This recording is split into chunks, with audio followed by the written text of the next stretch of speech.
toco tu boca, con un dedo toco el borde de tu boca, voy dibujándola como si saliera de mi mano. Ejemplo, yacíamos en un lecho de amor. Ella era un alba de algas fosforescentes.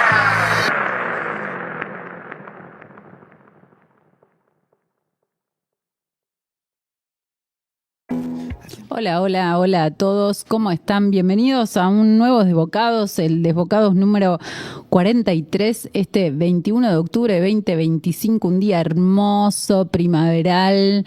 Tendría que ser un día de vacaciones directamente, porque todos queremos estar afuera, al aire libre, y ya queremos vacaciones, es verdad. Estamos todos un poquito estresaditos después de semejante año.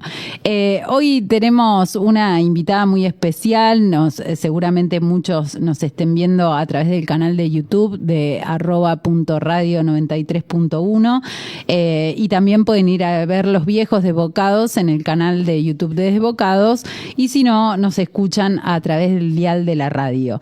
Hoy tenemos, como les decía, a una invitada muy especial que particularmente tiene algo que siempre tratamos de rescatar acá, que es una persona que difunde toda la actividad literaria y de poesía, pero además escribe, ¿no? Bueno, se las voy a presentar, no voy a andar con más vueltas. Ella es Malena Saito, escribe poesía y teatro, se recibió como dramaturga en la EMAD, publicó los libros Amiga y Los Encantamientos por la editorial Santos Loco, las plaquetas Perdón, te dije que te quería por Rama Dorada, Encontré algo y no sé dónde guardarlo por Ascasubi y Las expectativas por Bombal.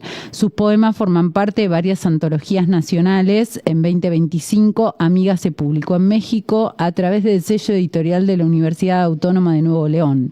Durante el 2026 saldrá su primera novela, o sea que ya escuché por ahí que ya casi está. Nunca fui una de esas chicas con suerte, se llama la novela, a través de la editorial Fiesta. Fue librera, productora cultural, prejurada de premios nacionales, periodista y editora. Estuvo de todos los lados del mostrador, elige hacer siempre y todavía no murió. Hola Malena, ¿cómo estás? Hola, ¿qué tal? ¿Cómo estás? Muchas Bueno, gracias por la invitación. Bueno, yo te iba a decir gracias por aceptar esta invitación. Me voy a subir el volumen porque ahí está, ahí creo que escucho mejor. ¿Me escuchás? Porque me puse los auriculares. Sí, perfecto. Ok, porque tengo perfecto. mucho ruido en este departamento. Male, bueno, siempre empezamos acá por una pregunta que bueno, calculo que nos va a abrir varias otras cosas para empezar a charlar, pero ¿cómo empezó todo esto de escribir en tu vida? Mira, es una historia larga. A ver, yo te voy contando y vos me vas cortando. Fue muy precoz todo. Lamento decir que fue precoz, pero fue precoz. O sea, desde muy chica leía mucho con desesperación y era la niña que pasaba el recreo en la biblioteca y mi madre, viste, preocupada, ¿qué le pasa? No sociabiliza, esta chica es rara, y yo me la pasaba en la biblioteca. Cuando tengo más o menos 7 años, o sea, en segundo grado, pido que me cambien de escuela porque tenía un problema con una chica que medio que me maltrataba. Pido que me cambien de escuela y ahí como que yo digo, bueno, tengo algo que contar porque me pasó algo importante, que me cambian de escuela, y empiezo como a escribir mi autobiografía. ¡Qué genial! ¡Qué genial! Un ego la pendeja, y me pongo ahí como mis padres tenían como un cuartito, digamos, en la parte de arriba de la casa, que para mí siempre era como fabuloso porque era como un cuartito escondido donde estaban los libros y la computadora. Entonces yo me escapaba ahí, escribía como en este Word mi autobiografía, y después ya cuando era un poquito más grande, que estaba cebada con los libros de Agatha Christie y esas cosas, tipo 10, 11 años, escribía como unos cuentos policiales de detectives. Pero bueno, yo como que, claro, mostraba en la escuela y era como, esta chica escribe, lee. y me acuerdo que rápidamente como que me defraudé porque en 7º grado una maestra propone hacer un concurso de poesía, ¿no? Y se iban a publicar los poemas que competían en el concurso. Y yo escribo y yo me creía que era la rey poeta del grupo. Y me acuerdo que mi poema pierde y gana el de otra compañera que me acuerdo el nombre, Mariel. Y yo dije, bueno, ya está, no soy poeta. Mariel es poeta y yo no. Y recién después, por ejemplo, en 2º año de la secundaria, ya tipo a los 14, una profesora de lengua que nos daba análisis sintáctico, bueno, las cosas que se dan en 2º año, como que propone un día una consigna de escritura creativa. Y yo escribí un texto y ahí volví a escribir de nuevo. Como que me acuerdo que fue como una cosa que dije, che, esto me re gustaba hacerlo. De nuevo, como una validación también de la profesora, ¿no? Como una habilitación ahí. Y ahí empecé a escribir de nuevo. Y en ese colegio donde yo estaba, había... No sé si sabes, si... En un momento se usaban como los foros, como las páginas de internet, como en vez de las redes sociales, como que había un foro de la escuela, de hablar de cosas de la escuela, y había una parte que era para publicar como textos, que se llamaba Zoom, como cosas que la gente escribiera las podía subir ahí.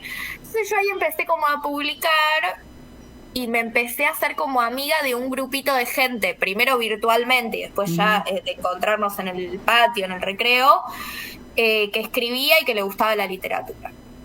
Entonces ahí fue como esta cosa siempre para mí de que la poesía tiene algo como muy de la cofradía, ¿no? Como del encuentro con otros. Y ahí un amigo que era más grande, que creo que había terminado 5º año, me dice, mira, Alex Coleman, un chico que es poeta también, en ese momento me dice, mira, nos vamos a juntar con un grupo de personas que tenemos ganas de leer nuestros textos, de por ahí hacer una revista, un fanzine, no sé qué, tipo, ¿querés venir? Y ahí nos empezamos a juntar como en una casa en La Boca, yo tendría 16 años, una cosa así, a leer nuestros textos y a escribir cosas. Un pequeño taller. Como un pequeño taller, claro. Y después con ese grupito empezamos a hacer un evento, ya cuando yo ya había terminado el secundario, que se llamaba Celebración y que era como un delirio porque como que hacíamos un evento que se llamaba Poesías Ciegas. Entonces como que toda la gente la vendábamos cuando entraba a las lecturas. Y bueno, como para que prestaran más atención a la palabra. Teníamos toda una cosa ahí medio con eso. Y bueno, y empezamos a hacer así como lecturas en público con este grupo que era una mezcla entre músicos, poetas, qué sé yo, gente que quería ir haciendo cosas.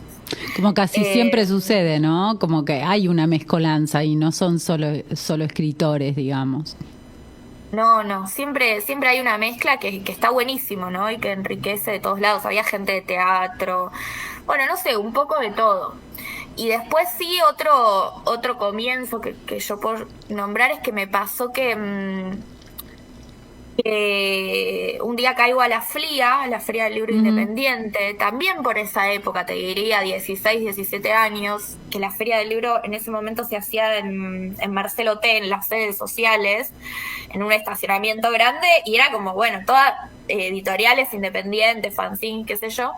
Y me acuerdo que ahí un día escucho a 2 editores que están en un puesto hablando y dicen, no, pues la poesía no se vende más, no tenés que publicar poesía, se dicen uno al otro. Y yo de rompegolas me llevo el único libro de poesía que estaba ahí.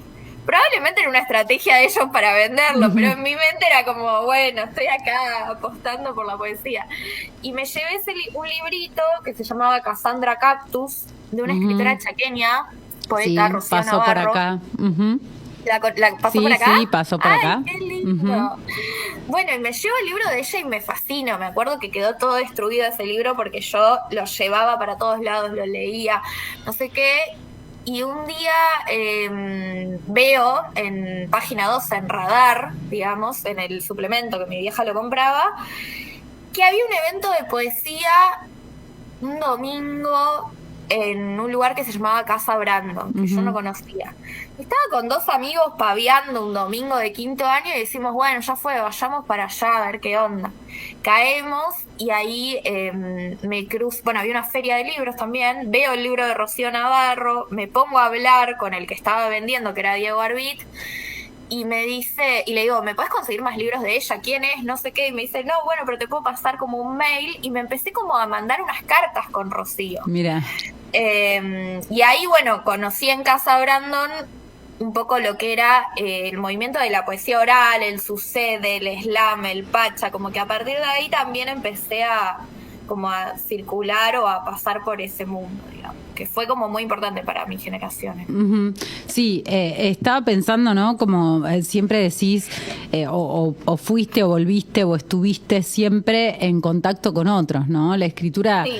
Esa escritura individual, solitaria, solo sucedió en ese cuartito de arriba de la casa, pero después todo lo que hiciste tenía que ver con estar con otros que también estaban en la situación, digamos, de estar escribiendo.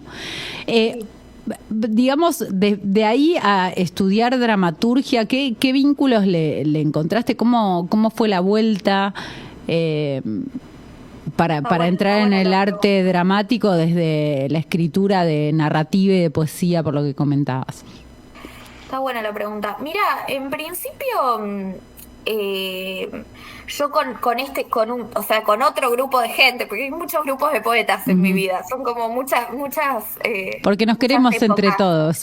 Porque nos queremos entre todos, porque si no, no nos aguanta nadie, si no nos aguantamos entre nosotros también.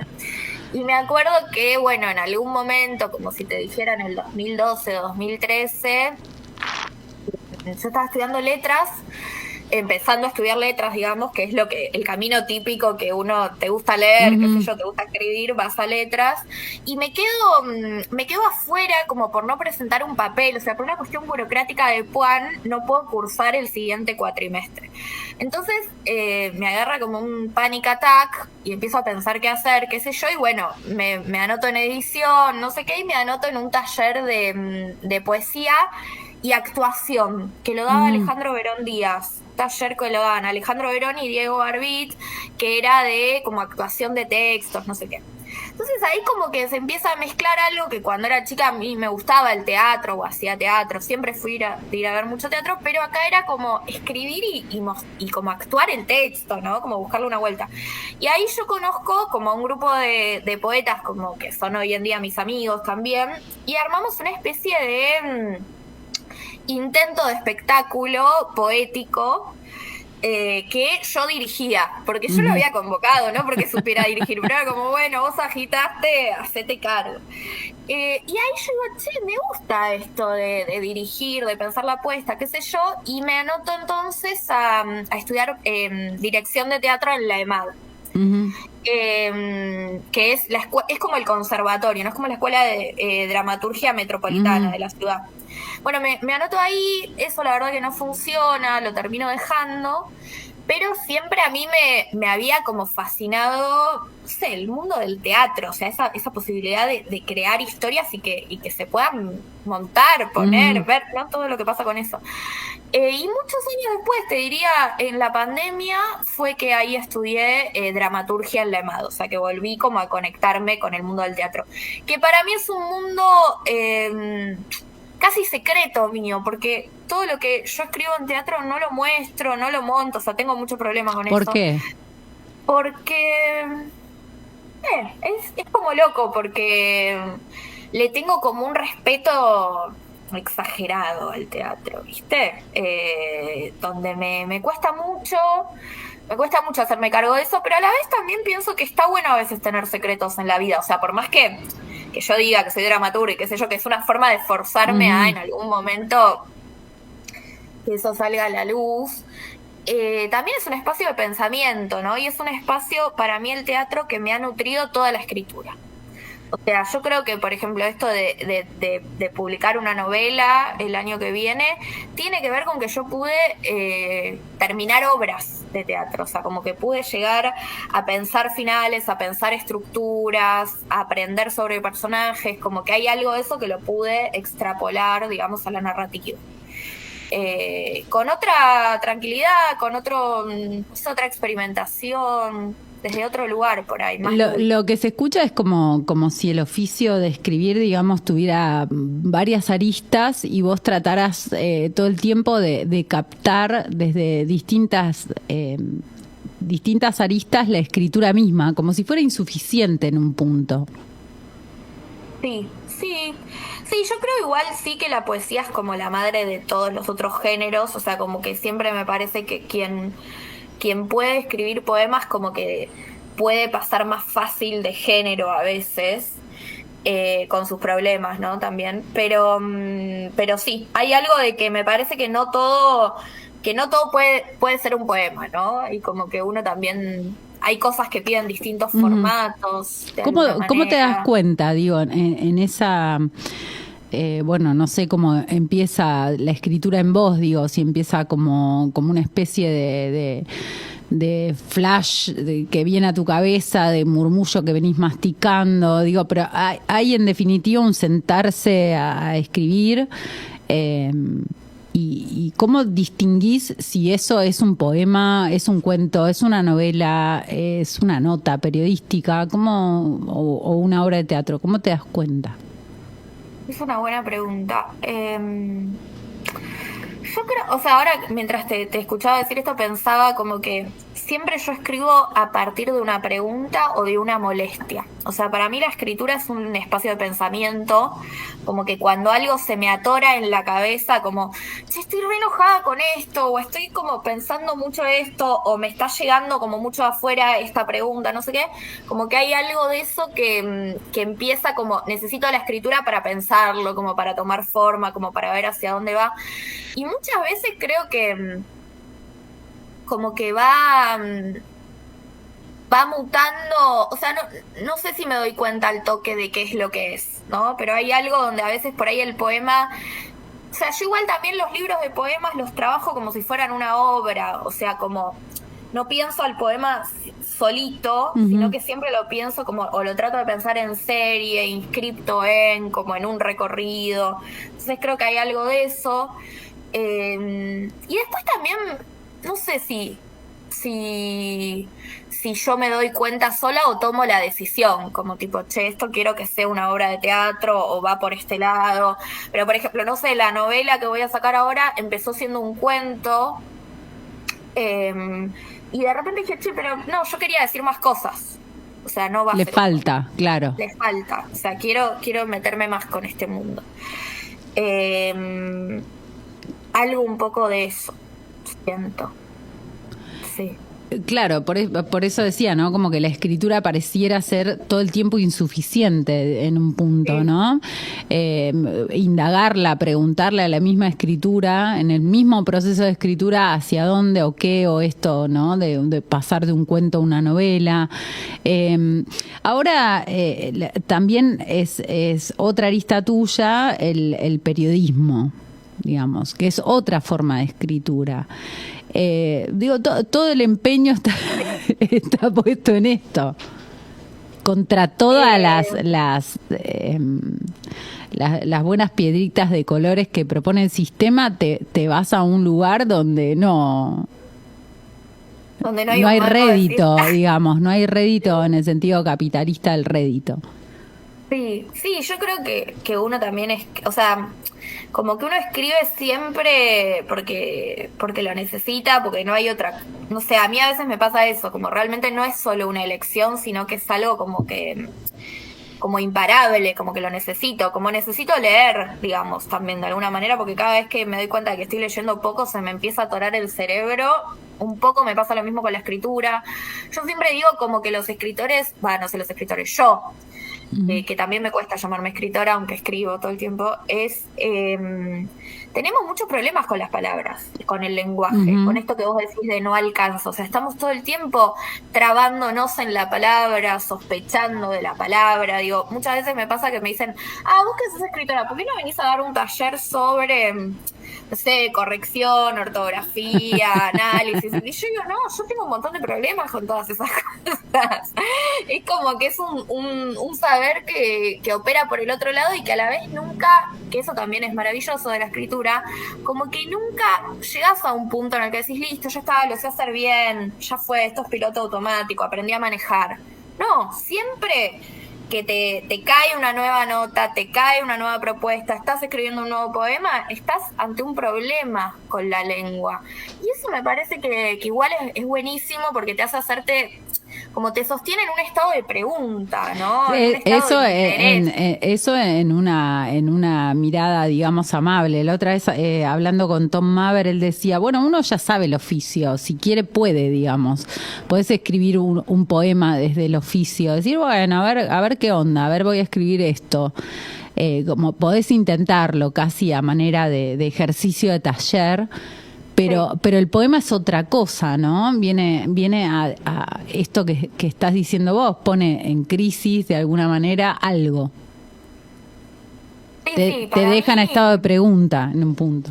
Te tiene que dejar en estado de pregunta. Hay algo, el otro día la escuchaba María Negroni, que cuenta siempre una anécdota que Juan Gelman le decía que la poesía es la ceniza que cae del pucho, ¿no?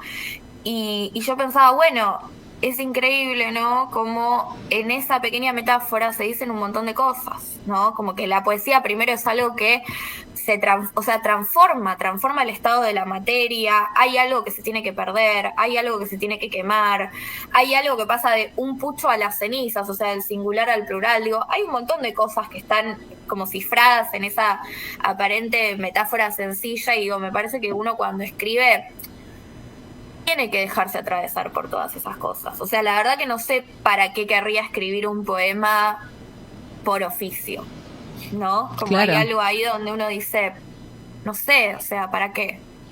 Digo, por ahí una nota, sí, digo, las notas yo las tenía que escribir porque era mi trabajo, había que escribir 2 notas por día y había que escribir 2 notas por día, sea como sea. Eso fue una linda, o sea, volviendo a lo que me preguntabas del periodismo, fue como una experiencia interesante igual el de tener que escribir 2 notas por día todos los días para aprender también a veces a soltar, ¿no? Como algo de o sea, mi editor lo primero que me dijo cuando me contrató fue, mira, el que se obsesiona pierde, o sea, el diario sale a tal hora, las notas tienen que salir, sea como sea, y también hay algo ahí que está bueno, que es como, bueno, despegarse un poco de la palabra propia y de como una cierta solemnidad que uno a veces tiene con la palabra. Sí, ¿no? además que no necesariamente todo lo que escribís tiene que ser espectacular, ¿no? No. Pero bueno, también igual yo ahora ya no estoy más en Página, y también tuvo que ver un poco con algo de pensar, che, la cantidad de basura que se genera, ¿no? Como algo de estoy escribiendo todo el tiempo algo que se agota en un segundo, digamos, que no va a ningún lado más que, o sea, se genera y se agota, y decir qué está pasando con esto, ¿no? Y que además me sacaba mucho tiempo para escribir otras cosas, ¿no? O sea, o creatividades, qué sé yo. Porque decía, lo peor que puede hacer un poeta es hacerse periodista. ¿Cómo incentivás la creatividad? Porque digo, después de escribir tanto, ¿no? No me refiero a cantidad, sino a la disposición frente a la escritura. Bueno, uno a veces está obsesionado con determinados temas, y hay un punto donde decís, bueno, chau, no quiero escribir más de esto, ¿no? Como, bueno, me voy a desligar, viene todo el tiempo, se presenta todo el tiempo, pero quiero salir de ahí. ¿Cómo haces para incentivar esa creatividad? Y bueno, justamente esto que vos decís, en realidad yo doy un taller que se llama La obsesión es un tema, y para mí justamente la obsesión es un tema yo siempre jodo, digo, ¿no? Es un tema en la vida, o sea, una persona obsesiva es insoportable para charlar, pero en realidad para la escritura es un motor súper fuerte estar obsesionado, o sea, tenés que estar como muy como pegado con un tema, caliente con un tema, hasta incluso forzarte a seguir como, ¿viste? Cebado con algo para seguir adelante, y a la vez yo siempre digo como que está bueno como observarse a uno, acecharse a uno y ver qué es lo que, como las obsesiones que lo están rondando como una mosca, porque son material para la escritura, o sea, hay algo ahí. Lo que sí me parece siempre interesante es como indagar esa obsesión, o sea, pensar qué más está traficando esa obsesión, ¿no? Qué más está trayendo, y tratar de despegarla de lo literal y empezar a decir, bueno, ¿con qué otras cosas está teniendo que ver este asunto? y bueno, para mí igual siempre es algo muy, muy potente para la escritura, como trabajar desde ese lugar y ver con qué otras cosas lo puedo condimentar, cómo lo puedo sacar desde de lo anecdótico, de lo biográfico y empezar a ver, bueno, esto con qué puede tener que ver, ¿no? Uh-huh. Mencionábamos hoy tu trabajo como periodista, ahora mencionábamos el tema de la creatividad. En el medio está el lenguaje. Hoy decías, bueno, uno siempre sospecha del lenguaje. Claro, en un contexto cultural, social, en el que se cree fehacientemente en la palabra, aparece el que escribe para decir, che, pero mirá que capaz quiere decir otra cosa, capaz trae en sí misma esta palabra otra cosa. Recuerdo una entrevista a Samantha Schweblin que ella cuenta que cuando era chica hablaba mal, ¿no? Porque decía una palabra y al resto de la gente le sonaba como que estaba diciendo algo impropio, y entiende que esa inapropiación del lenguaje es lo que la lleva a la propia escritura. En tu caso, esa sospecha sobre el lenguaje, hoy decías algo de eso, ¿no? Talleres de corrección, de puntuación no podría dar nunca. ¿Hasta dónde llega tu búsqueda en el lenguaje? Si pudieras pensar en lo que escribiste. ¿Hasta dónde llega? Y no sé, creo que siempre es como una especie de... A mí me gusta pensar como dos cosas, ¿no? Primero que el poema es una gran máquina de resonancia, ¿no? En donde vos cualquier cosa que le tirás al poema empieza es como si lo metieras como en una especie de lavadora que le saca el polvo, lo hace relucir, lo limpia y te devuelve la palabra y dices, mirá lo que decía esta palabra que yo no me estaba dando cuenta o lo usaba para comunicarme así nomás y estaba traficando todo este sentido, ¿no? Digo, ahora estoy trabajando mucho en los poemas con lo que serían las frases hechas, los refranes, como algo de, bueno, esos lugares que parecen como calcinados o quemados o que no tienen nada que decir o que son lugares comunes, justamente son lugares comunes, son espacios de encuentro con el lector y muchas veces dicen un montón de cosas que dejamos de oír, ¿no? De alguna manera. Y me parece que es una búsqueda muy interesante la de trabajar con la escucha y con lo que, como comprender un poco la radio justamente y sintonizar qué se está diciendo, ¿no? Me parece, digo, sobre todo en contextos como este, donde hay como una gran crisis política y económica, ¿qué dice la gente? ¿No? ¿Qué podemos pescar de eso y qué podemos hacer con eso? Después, qué sé yo, como me parece que también el poema, mezclándolo con la idea del teatro, ¿no? Como que a veces pienso que el poema también es un escenario y que uno en un escenario, cualquier cosa que vos pongas va a significar algo. Digo, el actor se olvidó una botellita de agua porque estaba ensayando y eso alguien lo va a leer como un signo, ¿no? La entonación, la luz, las palabras que usa, la forma en la que dice, las pausas, todo eso va a ser leído de alguna manera. Y bueno, el poema también es un escenario, digamos, o sea, todo lo que yo pongo ahí está puesto por algo, está decidido por algo, está atándose con un montón de otros sentidos, y creo que uno en ese sentido como... es como medio un cirujano, es muy quirúrgico el trabajo con el poema, ¿no? La selección que uno hace de las palabras que usa. Siempre con el riesgo... que el poema le devuelve como verdad, que eso es lo más maravilloso también, ¿no? Como... Siempre con el riesgo, pienso, de que esa cirugía sea excesiva y que el poema se transforme en una cámara de disección, ¿no? Sí, que a veces se nota demasiado, digamos. Es como, bueno, la falla también tiene que permanecer en el poema, porque de alguna manera esa manera de falsear o de hacerlo mal, si existiera alguna forma de hacerlo bien, propone una singularidad. Y entonces lo pensaba recién cuando decías, bueno, el poema yo lo pienso, ¿no? Como una caja de resonancia, pienso con qué otras cosas se está vinculando, y también como que la propia poesía se vincula con lo que está sucediendo con otros poetas y lo que están escribiendo. Y se me venía a la cabeza esto de tu trabajo como periodista, esto de tener que sacar 2 notas por día. ¿Existe una agenda poética? Buena pregunta. Si existe una agenda poética. ¿Qué sé yo? No sé si existe tampoco sé si me importa. Me parece que siempre está como la misma pregunta insoportable de como bueno, la lucha por lo autobiográfico o lo no autobiográfico, o sea, la pregunta por la literatura del yo, por la poesía confesional o no.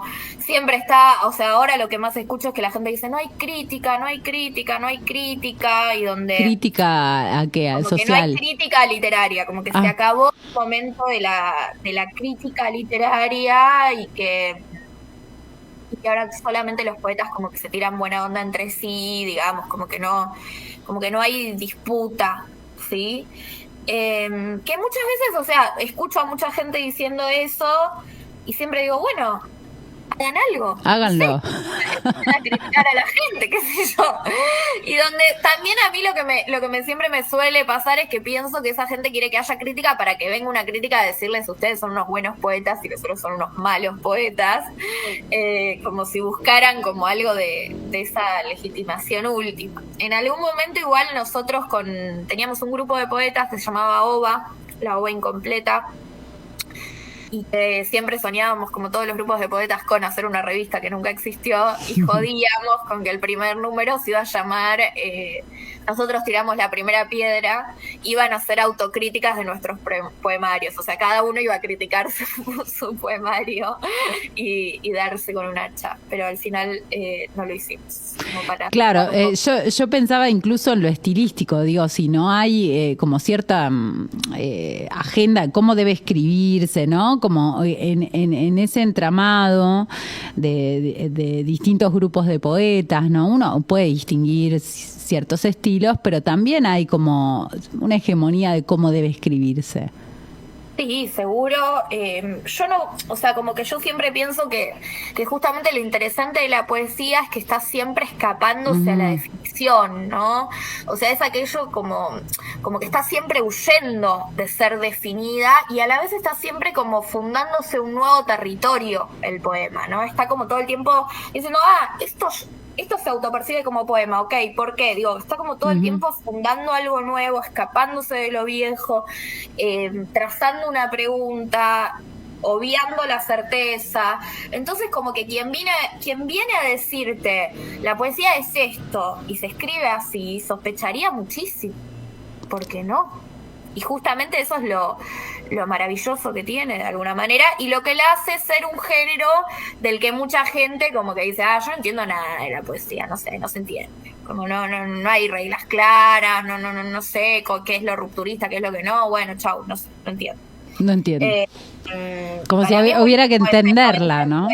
Claro. Claro, ese no entender es maravilloso. Y volviendo a lo que vos decías de la disección, ¿no? De tener mucho cuidado con el poema diseccionado, con la cosa cadavérica.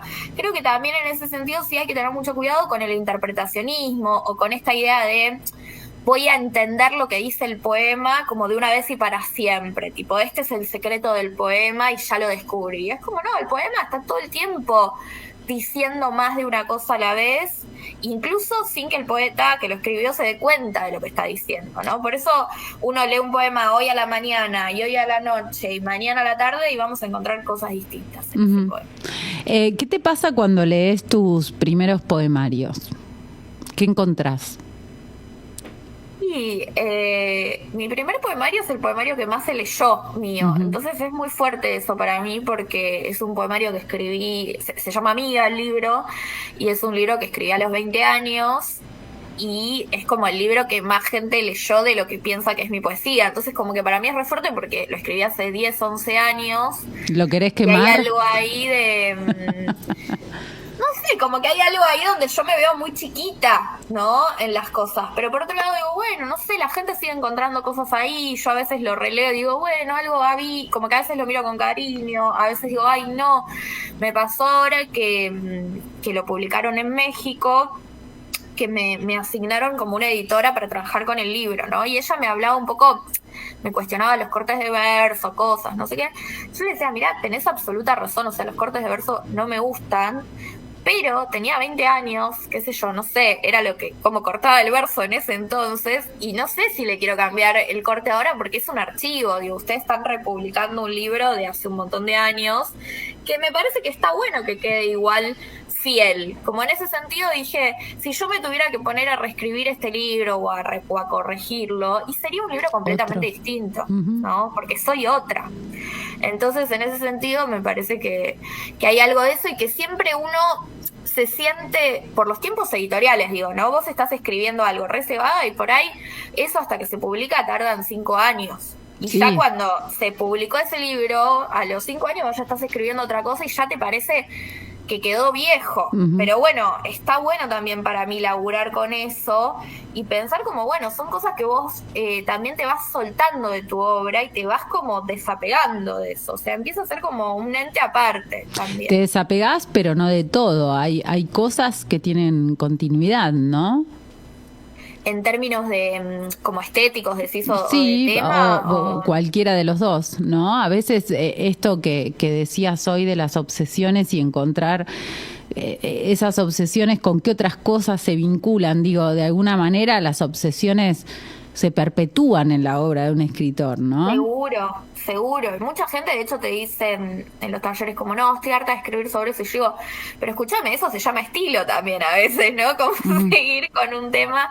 Bueno, de hecho, en Amiga yo hablo de la amistad justamente y de un sentirse como qué pasa con ciertas amistades, con alguna idea de la soledad también, porque es un libro que escribí mucho viviendo en casas de amigas que se iban y me dejaban la casa, ¿no? Porque yo no tenía dónde vivir y como que ellas se iban de viaje, de vacaciones, de cosas, de laburo y me dejaban su casa y era como esa sensación de presencia en ausencia, o sea, estar con los objetos de los otros, de mis amigas, con ese cariño, pero a la vez sola.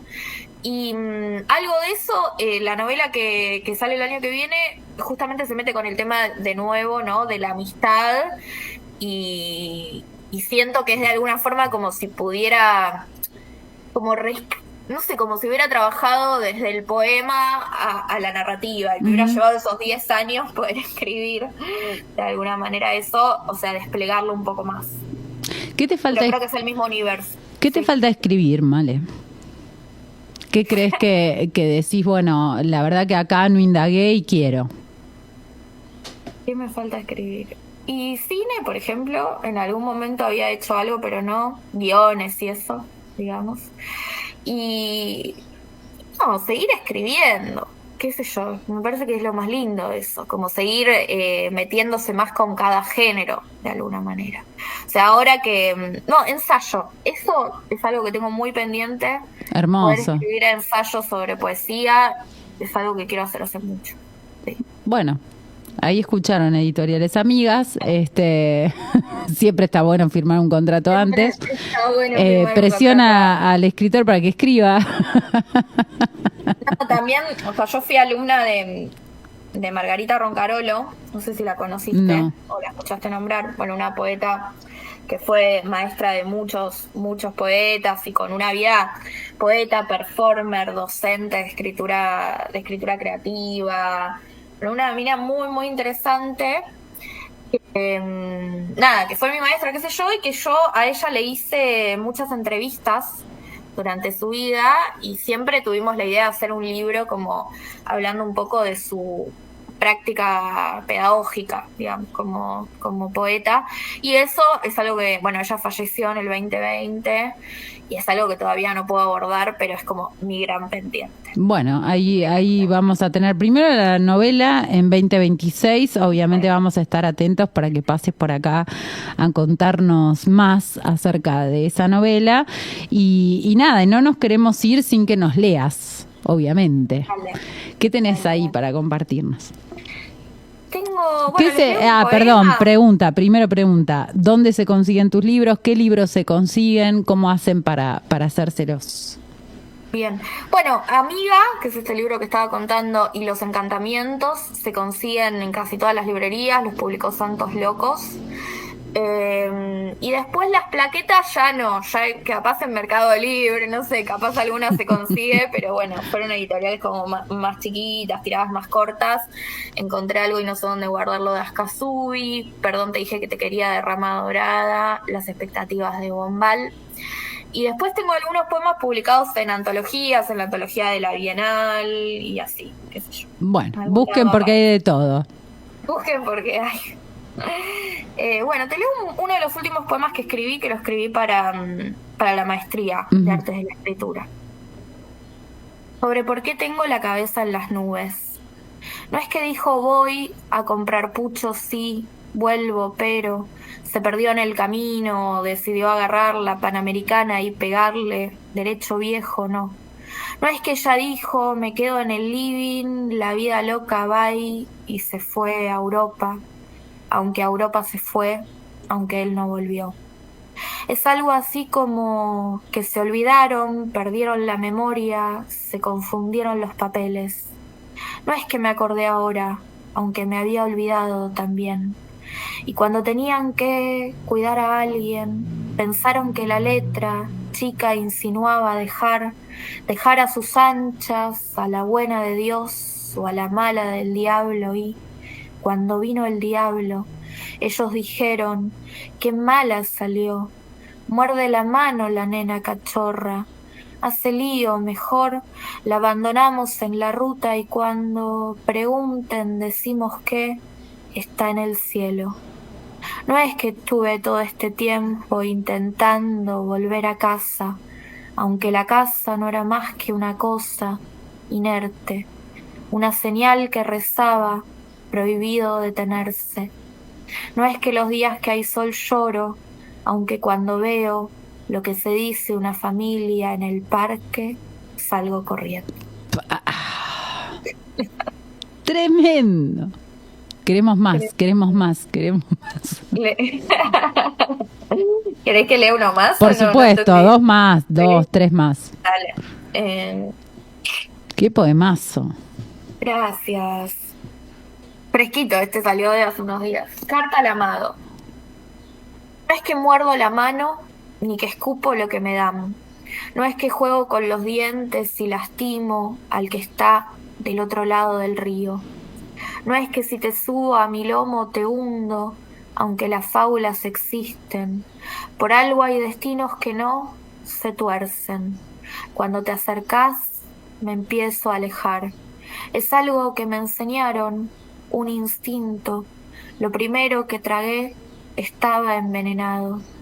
Todavía en la saliva hay algunos rastros, notas sutiles, amargas, pero por lo demás soy afable, un animal que bajo el sol reposa y olvida.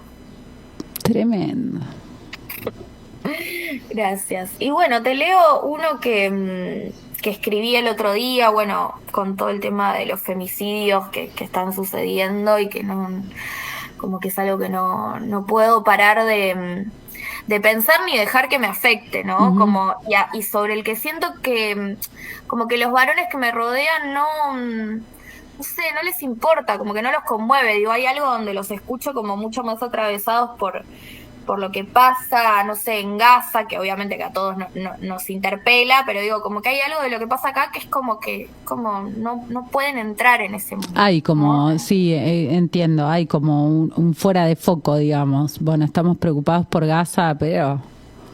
Sí, como que hay algo como de, bueno, esto es un tema de las mujeres, qué garrón, qué horror, pero yo no soy un asesino y bueno, no sé, pero como algo ahí donde la ven desde afuera. Así que bueno, escribí esto. La señora que vende ropa en la feria tiene la radio a todo volumen. Un conductor relata el doble femicidio, madre e hija asesinadas, el niño huérfano.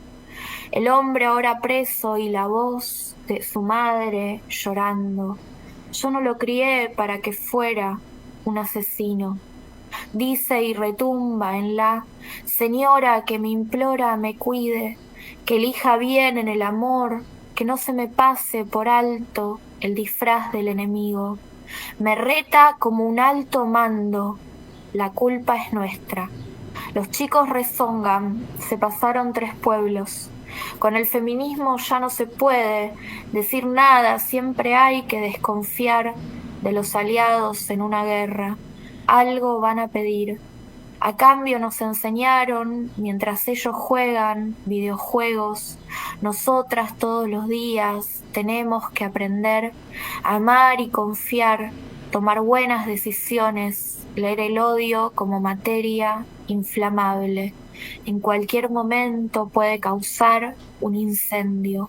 Saber si se puede caminar esta noche o conviene tirarse de un auto en movimiento, saber si es preciso dormir o agacharse. Nos entrenaron para notar si la bebida tiene un gusto raro o la conversación toma una vía sutilmente riesgosa, medir las palabras, las polleras. Siempre un ojo abierto en la trinchera, así vivimos, calculando. Nosotras recibimos entrenamiento militar. Domesticadas también en un doble movimiento, sabemos barrer el territorio, detectar el peligro. Tenemos que diseccionar los gestos, entrever el arte de la guerra, estar despiertas en el amor, siempre atentas. Así vivimos, con la guardia alta, el cuerpo tenso, el enemigo jugando como un doble agente, apuntando, apuntando, apuntando. Gracias, Male, por haber pasado por acá. Muchísimas gracias. Ojalá nos conozcamos personalmente en algún momento y claro, vamos a estar atentísimos a tu novela para que puedas pasar a charlar. Dale, muchas gracias a vos. Muchas gracias y bueno, que tengas linda semana. Hermoso el programa y todo lo que haces. Gracias.